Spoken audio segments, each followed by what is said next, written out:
ستمبر 1975 میں Saddam Hussein Iraq کے نائب صدر کی حیثیت میں فرانس کے دورے پر گئے۔ فرانسیسی صدر کے ساتھ طویل بات چیت کے بعد دونوں ممالک کے درمیان ایٹمی توانائی کے ایک منصوبے پر باہمی تعاون کے لیے معاہدہ ہوا۔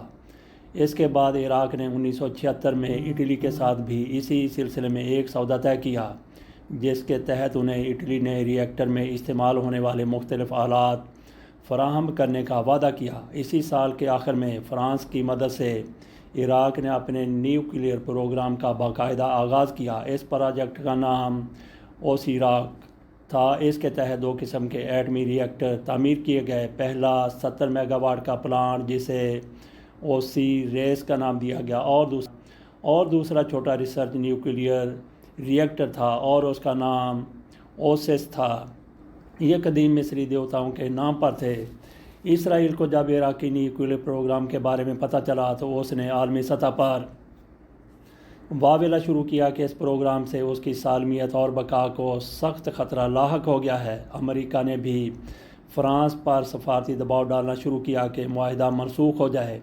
جولائی 1980 میں صدام حسین جو اب عراق کے باقاعدہ صدر بن چکے تھے، انہوں نے اسرائیل کی چیخ و پکار پر تبصرہ کرتے ہوئے کہا، یورپ کے یہودی حلقے تو ہمیشہ سے عربوں کا مذاق اڑاتے آئے ہیں کہ عرب ایک جاہل اور غیر مہذب قوم ہے جو صحرا میں صرف اونٹ کی سواری کے لیے ہی اچھی ہے۔ اب ذرا ان صہیونیوں کو دیکھو تو صحیح، کس طرح چیخ رہے ہیں کہ عراق ایٹم بم بنانے والا ہے۔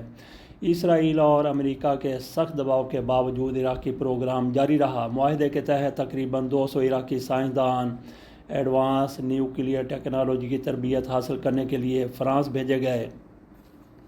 اس کے علاوہ 150 انجینئرز اور ٹیکنیشین اسی سلسلے میں اٹلی روانہ ہوئے۔ جون 1980 میں فرانس نے عراق کو 12 کلو گرام یورینیم جو 93% افزودہ انریچڈ تھی بھیج دی۔ یہ مادہ بالکل ویپن گریڈ تھا جس کی مدد سے ہیروشیما پر گرائے جانے والے بم کی طرز پر کم از کم 4 ایٹم بم تیار کیے جا سکتے تھے۔ 1976 میں موساد نے عراقی نیوکلیئر پروجیکٹ کی خفیہ نگرانی کے لیے باقاعدہ ایک ٹاسک فورس بنا لی تھی جس نے فرانس اور عراق میں ان جگہوں تک رسائی حاصل کر لی تھی جہاں اس پروجیکٹ پر کام ہو رہا تھا۔ 4 اپریل 1979 کو 3 نامعلوم افراد سیاحوں کے بھیس میں بحیرہ روم کے ساحل پر واقع فرانسیسی شہر تالون پہنچے۔ ان کے پاس یورپی پاسپورٹ تھے۔ اس کے بعد 6 اپریل کو ان کے 4 اور ساتھی بھی ان سے آ ملے۔ وہ شہر کے ایک عام درجے کے ہوٹل میں ٹھہرے۔ یہ سب افراد موساد کے خفیہ تخریب کار تھے۔ ان میں ایک شخص پیشے کے لحاظ سے نیوکلیئر فزسٹ تھا۔ 6 اپریل کی رات وہ سب افراد 2 چھوٹے ٹرکوں میں سوار ہو کر شہر کے باہر واقع ایک گودام کی طرف روانہ ہوئے۔ یہ گودام دراصل ایک فرانسیسی نیوکلیئر فرم CNIM کی ملکیت تھا جہاں عراق کے لیے حال ہی میں تیار ہونے والے ری ایکٹر کے 2 مرکزی حصے پڑے ہوئے تھے۔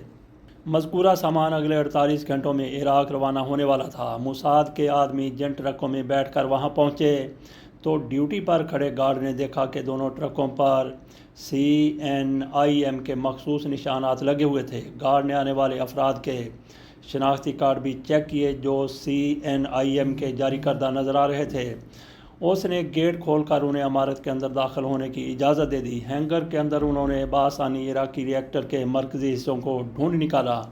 انہوں نے مشین کے مختلف حصوں پر پلاسٹک بم نصب کر دیے۔ اس کے بعد وہ بڑے آرام کے ساتھ اپنے ٹرکوں میں سوار ہو کر شہر کی طرف واپس چلے گئے۔ رات کے ٹھیک 3 بجے اسی گودام میں 3 ہولناک دھماکے ہوئے۔ پولیس اور DST فرینچ سیکیورٹی سروس والے فوراً جائے واردات پر پہنچے۔ ری ایکٹر کے حصے مڑے توڑے لوہے کے ڈھیر کی شکل میں ادھر ادھر بکھرے پڑے تھے۔ گودام کے اندر اور بھی بہت سارا سامان پڑا ہوا تھا مگر انہیں ذرا بھی نقصان نہیں پہنچا تھا۔ اس حملے کے فوراً بعد کئی فرانسیسی اخبارات کے دفتروں میں گمنام ٹیلی فون کالیں موصول ہوئیں جن میں دعویٰ کیا گیا کہ یہ دھماکے فرینچ ایکولوجیکل گروپ نے کیے ہیں تاکہ مستقبل کی انسانی نسل کو خطرناک ایٹمی ہتھیاروں کی تباہ کاریوں سے بچایا جا سکے، لیکن اس گروپ کا اس سے پہلے کسی نے نام نہیں سنا تھا۔ فرینچ سیکیورٹی سروس کے مطابق کوئی ایکولوجیکل گروپ اس قدر پیچیدہ اور پیشہ ورانہ تخریب کاری نہیں کر سکتا۔ اس دوران فرانسیسی میڈیا پر موساد کا نام سب سے زیادہ لیا جا رہا تھا۔ اس واقعے کے بعد فرانسیسی حکومت، جس پر پہلے ہی امریکہ اور اسرائیل کا شدید دباؤ تھا، اس نے عراق کو مشورہ دیا کہ وہ اب ایک دوسرے قسم کا ری ایکٹر قبول کر لے جو ویپن گریڈ یورینیم کی بجائے لوور گریڈ یورینیم سے چلتا ہے، لیکن صدام حسین نے اسے معاہدے کی خلاف ورزی قرار دیتے ہوئے صاف انکار کر دیا۔ تاہم کچھ عرصے بعد فرانس نے مطلوبہ ری ایکٹر بغداد کو فراہم کر دیا۔ اسے بغداد سے 14 میل دور دریائے دجلہ کے کنارے نصب کیا گیا۔ صدام حسین نے ایٹم بم بنانے کے بخار میں اپنے نیوکلیئر ریسرچ پروگرام میں کروڑوں پیٹرو ڈالر جھونکنے شروع کیے۔ ڈاکٹر جعفر ضیاء اس پروگرام کا سربراہ تھا۔ وہ ایک انتہائی ذہین نیوکلیئر ایکسپرٹ تھا۔ اس نے برکنگھم یونیورسٹی سے نیوکلیئر فزکس کے مضمون میں ڈاکٹریٹ کی تھی۔ پیرس کے اسرائیلی سفارت خانے میں متعین موساد کے اسٹیشن چیف کو تل ابیب سے آدھی رات کے قریب ایک خفیہ مراسلہ موصول ہوا۔ CNIM فرانسیسی نیوکلیئر فرم میں زیر تربیت تمام عراقی ایٹمی سائنسدانوں کی لسٹ فوراً فراہم کرو۔ جیسا کہ ہر ملک میں کوئی یہودی رضاکار ہر لمحہ موساد کی مدد کے لیے دستیاب ہوتے ہیں، جنہیں خفیہ زبان میں سایانم کہا جاتا ہے، بالکل اسی طرح CNIM میں بھی ایک یہودی رضاکار کافی عرصے سے موساد کو سیکرٹ معلومات فراہم کر رہا تھا۔ اس شخص کا کوڈ نام مارسل تھا۔ موساد کے اسٹیشن چیف نے اسے عراقی ٹیم سے متعلق فائل لانے کو کہا۔ مارسل کے لیے یہ کام انتہائی خطرناک ثابت ہو سکتا تھا کیونکہ فرم کے ہر ملازم کی خفیہ نگرانی ہوتی تھی۔ اتفاق سے اسی ہفتے مارسل اپنی فرم کی ایک میٹنگ کے لیے پیرس آ رہا تھا، جس میں اس نے اپنے افسران بالا کو مختلف فائلوں کے علاوہ عراقیوں کی مذکورہ لسٹ بھی پیش کرنی تھی۔ مقررہ دن مارسل تمام فائلوں کو کار میں رکھ کر صبح سویرے ایک ریستوران پہنچا جہاں موساد کا ایک اہلکار پہلے ہی اس کا منتظر تھا۔ مارسل نے کار کی ڈگی سے وہ فائل نکال کر اس کے حوالے کی۔ وہ شخص فائل لے کر سیدھا اسرائیلی سفارت خانے چلا گیا، جبکہ مارسل اسی جگہ کھانے پینے میں مشغول رہا۔ سفارت خانے میں اس فائل سے فوراً ایک نقل تیار کی گئی۔ تھوڑی دیر بعد شخص نے واپس آ کر اصل فائل مارسل کو واپس کر دی۔ اسی شام یہ لسٹ تل ابیب بھیج دی گئی جہاں موساد کے ماہرین نے اس کا 2 دن مطالعہ کیا۔ اس کے بعد انہوں نے پیرس میں اپنے اسٹیشن چیف کو خفیہ ریڈیو پیغام بھیجا: find the easiest target and quickly. Butrus bin Halim عراقی سائنسدانوں کی ٹیم میں پیرس پہنچا۔ وہ CNIM میں عراقی ری ایکٹر اوسیراک کے لیے خصوصی تربیت حاصل کر رہا تھا۔ 42 سالہ بطرس بن حلیم واحد عراقی سائنسدان تھا جو اپنی بیوی سمیرہ کے ساتھ شہر میں ایک پرائیویٹ فلیٹ میں مقیم تھا، جبکہ باقی تمام عراقی پلانٹ کے قریب ملٹری کوارٹر میں رہائش پذیر تھے۔ وہ روزانہ صبح گھر سے ایک بس میں سوار ہو کر پلانٹ پہنچتا تھا۔ ایک روز معمول کے خلاف اس کی بس لیٹ ہو گئی۔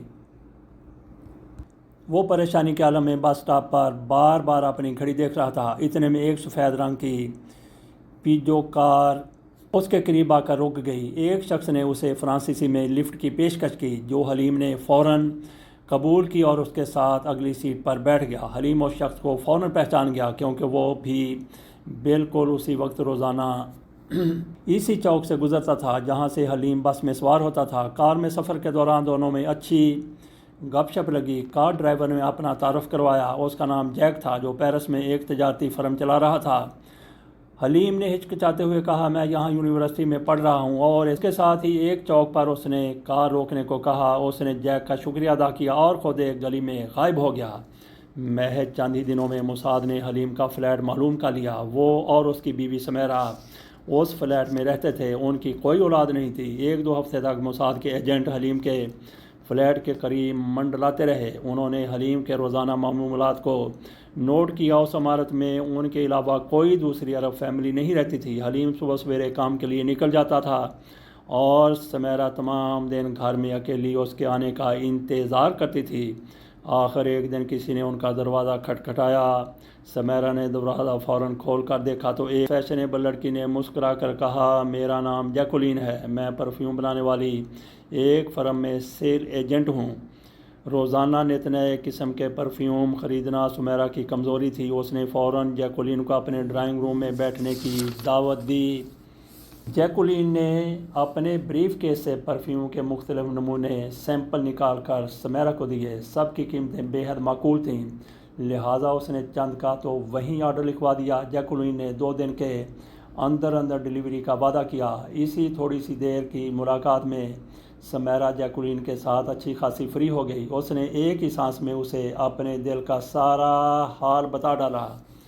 ہماری شادی کو کئی سال ہو چکے ہیں مگر ابھی تک کوئی بچہ پیدا نہیں ہوا۔ ہماری مالی حالت کافی خراب ہے۔ میں تو اکثر بغداد میں اپنے والدین سے پیسے منگواتی ہوں۔